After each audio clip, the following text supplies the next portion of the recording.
আসসালামু আলাইকুম বন্ধুরা, সবাই কেমন আছেন? বন্ধুরা দেখতেছেন নি প্রবাসীরা আইফোন টোকাইতে আছে, আইফোন খুঁজতে আছে সাগরের ভিতরে প্রবাসীরা। তারপর স্বর্ণের গয়না খুঁজতে আছে।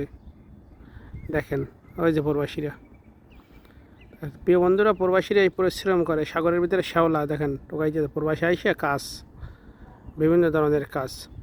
তারপর ছেলের আইফোন, ছেলের মোটরসাইকেল, স্ত্রীর গয়না, মেয়ের গয়না, ছেলে মেয়ের আবদার, বাপ মাকে একটু সুখে রাখার জন্য শত চেষ্টা করে যায় প্রবাসীরা। দেখেন দেখেন আপনারা, এই যে ট্রাকে করে মাটিগুলো নিয়ে যাবে, ট্রাকে করে কীভাবে মাটিগুলো নিতে আসে, ওই মানে শ্যাওলার সাথে যেটা পলিমিটি আছে সেই পলিমিটিটাও তুলতে আসে।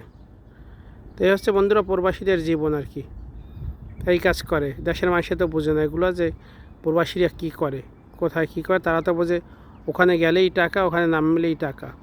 যে প্রবাসে আসার পর বুঝে অনেকে, কিন্তু এইটা যখন যে আসে না, যে বিমানে ওঠার পর এই দেশে নামার পর বোঝে যে কষ্ট রাখি, প্রবাসে কষ্ট রাখি, টাকাটা কীভাবে আসে আর কী কামাই করতে কী লাগে টাকাটা।